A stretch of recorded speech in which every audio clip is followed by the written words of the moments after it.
कैसे एक simple non modular kitchen को नीट क्लीन रखा जा सकता है। अगर आप शौकीन हैं मेरी तरह किचन आइटम्स खरीदने के, तो कैसे उनको अरेंज किया जा सकता है जस्ट इन 3 कैबिनेट्स। आज इस वीडियो में आपको दिखाऊंगी मैं कैसे क्लीनिंग करती हूँ, कैसे अरेंजमेंट करती हूँ अपनी कैबिनेट्स की। ब्लॉग को एंड तक ज़रूर देखिएगा, पसंद आए तो लाइक, सब्सक्राइब एंड शेयर ज़रूर कीजिएगा।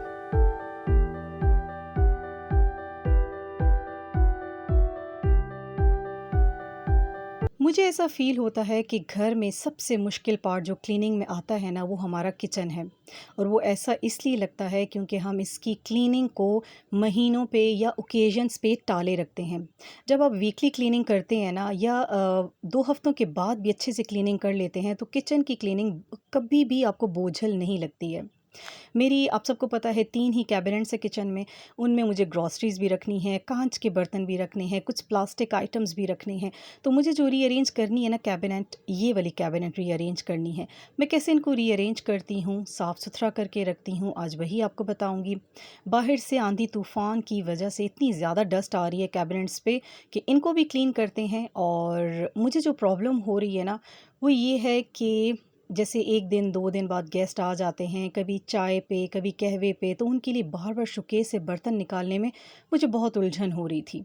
सोच रही हूँ कि जितना भी प्लास्टिक आइटम है, इसको मैं और भी मिनिमाइज़ कर दूँ और काँच के जितने भी बर्तन मैं अब न्यू लेके आई हूँ या पहले से मेरे पास हैं, उनको मैं इस कैबिनेट में अरेंज करके रख दूँ। ये बोल्स के 2 सेट मैं रिसेंटली ही लेके आई हूँ।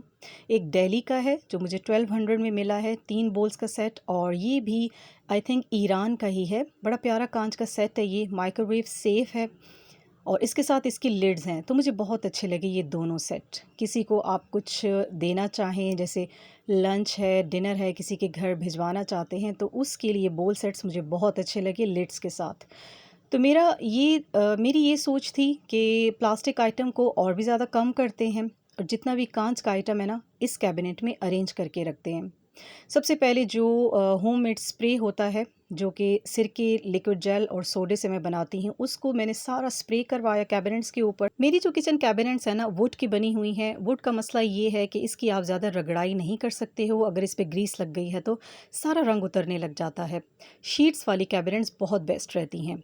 अच्छा, यहाँ पे मेरे पास डिफरेंट मैट्स थे कैबिनेट्स में लगाने के लिए, कुछ साइड टेबल्स में लगाने के लिए। स्ट्रॉबेरी वाला मुझे बहुत प्यारा लग रहा था, लेकिन ये मैंने साइड टेबल्स के लिए रख लिया था।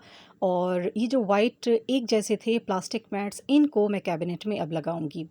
350 के दोनों मैट मुझे मिले थे। और ये है वॉलपेपर, इसको लगाने का मेरा बहुत दिल कर रहा है, स्पेशली चूल्हे की बैक साइड पे। तो इंशाल्लाह ये एक्सपीरियंस भी मैं ज़रूर करूँगी। मैट्स डिसाइड करने के बाद अब किचन कैबिनेट्स को खाली करना था। ग्रॉसरी वाले के ऊपर वाला जो शेल्फ था ना, ये मुझे चाहिए था कांच के बर्तनों के लिए, क्योंकि कांच के बर्तन ज़्यादा हो गए हैं अब। प्लास्टिक आइटम वैसे भी लिमिटेड है मेरे पास, तो इनको मैं शिफ्ट कर दूँगी अपने राइट साइड पे एंड इस शेल्फ पे मैं रख दूँगी सारा कांच।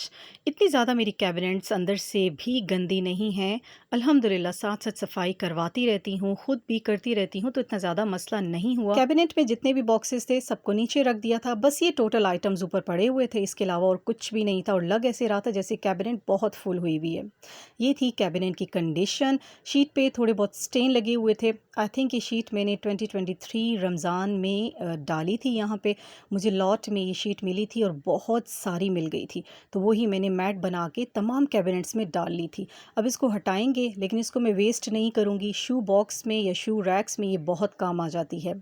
नीचे वाली कैबिनेट तो हर हफ्ते साफ़ होती रहती है, या हर, कह लें कि 15 दिन के बाद साफ़ होती है। ऊपर वाली को थोड़ा सा मैं टाइम दे देती हूँ क्लीनिंग का, लेकिन जब करते हैं तो उसको भी सही से साफ़ कर लेते हैं। अब जो कांच वाली साइड है ना, वो आपको दिखाती हूँ। तो ये ग्रीस तो हट जाएगी, लेकिन कैबिनेट का कलर बहुत ख़राब हो जाता है थोड़ी सी रगड़ाई करने से।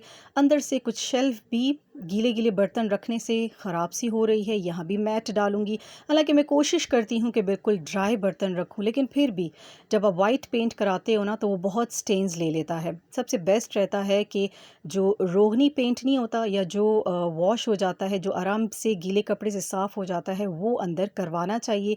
या मेरे लिए तो बेस्ट यही रहेगा नेक्स्ट टाइम कि मैं सारा शीट ही लगवा लूँ। अच्छा जी, कैबिनेट से जो हमने मैट निकाला है ना, उसकी मेजरमेंट पे तो नहीं, लेकिन उससे कम मेजरमेंट पे हम जल्दी से अपने मैट्स की कटिंग करेंगे। ये मैट्स इतने मज़े के चौड़े हैं ना, जैसे कि आप किसी सेंटर टेबल पे डालो तो फुल उसको कवर कर लेंगे। लेकिन जब आप फ्रिज में इनको डालना चाहते हैं या कैबिनेट्स में डालना चाहते हैं तो बेचारे बहुत ज़्यादा कट जाते हैं और वेस्ट हो जाते हैं बहुत ज़्यादा। तो जो पहले वाली प्लास्टिक शीट थी उसको मैंने थोड़ा बड़ा करके डाला हुआ था क्योंकि वो फ़ोल्डेबल थी। साइडों से फ़ोल्ड हो जाती थी, लेकिन ये मैट्स तो फ़ोल्ड होते नहीं हैं, थोड़े हार्ड हैं, तो इसको हमने बराबर-बराबर काट लिया था। मैं जब भी कोशिश करती हूँ ना इन मैट्स को काटने की तो मुझसे थोड़े से टेढ़े कट जाते हैं। अभी अपनी हेल्पर से मैंने कहा कि आप ज़रा ठीक से इनकी कटिंग करो। तो वो भी कोशिश कर रही थी कि बिल्कुल स्ट्रेट कटिंग हो जाए, नहीं तो वो ज़रा-सा भी आपका हाथ हिलता है ना तो टेढ़ी कटिंग हो जाती है। हालाँकि यहाँ पे मैट उसके ऊपर पड़ा हुआ है, उसके मुताबिक ही हमने कटिंग करनी थी, लेकिन एक्सपर्ट नहीं है ना तो थोड़ी-सी मिस्टेक हो जाती है। ख़ैर अच्छी तरह इसकी कटिंग हमने कर ली थी और कैबिनेट्स को भी क्लीन कर लिया था। देखिए माशाल्लाह कैसे साफ़-सुथरी है ये कैबिनेट, क्योंकि इसमें कोई गीला आइटम कभी रखा ही नहीं है ना, तो इसको स्टेन नहीं लगे। लेकिन जो काँच वाली साइड थी वो काफ़ी ख़राब लग रही थी। ख़ैर अच्छी तरह इसको साफ़ करने के बाद इसके अंदर ये शीट हमने डाल दी है और शुक्र है कि बिल्कुल स्ट्रेट कटिंग हुई थी, एग्जैक्ट इसकी लेंथ आई थी और वाइट कलर की वजह से लग ही नहीं रहा था कि इसमें मैट डला हुआ है। चलें जी, एक ये काम हमारा डन हो गया। मैट्स डालने का ये फ़ायदा है ना कि नीचे बेस ख़राब नहीं होती।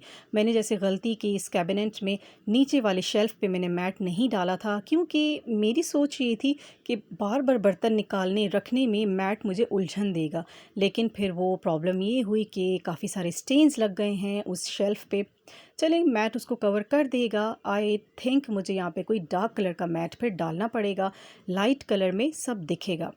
अच्छा, नीचे वाली शेल्फ़ के बर्तन मैंने नहीं छेड़े, वो वैसे ही रहेंगे क्योंकि वो भी डेली यूज़ के हैं। सिर्फ़ ऊपर वाले शेल्फ़ में हम लोग रख देंगे अपने प्लास्टिक बॉक्सेस, और जितना यहाँ वाला आइटम था ना वो सारा इस लॉन्ग वाली शेल्फ़ पे हमने शिफ्ट कर दिया। तो ये बड़े मज़े के मैट हैं, इनके ऊपर बबल्स बने हुए हैं। जो बबल साइड है वो हमने ऊपर करके रखी है ताकि बर्तन स्लिप ना करें। तो ये फ़िलहाल कुछ आइटम्स मैंने यहाँ पे रखे हैं, अब आहिस्ता-आहिस्ता इसमें मैं रखती जाऊँगी। तो काफ़ी रिलैक्स हो गई थी मैं प्लास्टिक बॉक्सेस को यहाँ से हटा के, क्योंकि ये कांच के बर्तन ना बहुत मुझे उलझन दे रहे थे। अच्छा, जो शीशे की कैबिनेट पे मैंने ऑर्गेनाइज़र हैंग किया हुआ था उसको भी दूसरी कैबिनेट में हैंग कर दिया था और यहाँ पे ये बॉक्सेस आ गए थे। नीचे डेली यूज़ के हमारे बर्तन आ गए। तो इस तरह जी मेरी किचन कैबिनेट्स ऑर्गेनाइज़ हो गई और अरेंज हो गई। साथ-साथ जी हमारी कैबिनेट का लॉक भी टूट गया है, अब ये एक और मसला। चलें जी, लेते हैं आपसे इजाज़त। दुआओं में याद रखिएगा, लाइक, सब्सक्राइब एंड शेयर ज़रूर कीजिएगा, कमेंट्स ज़रूर किया करें, बहुत मोटिवेशन मिलती है।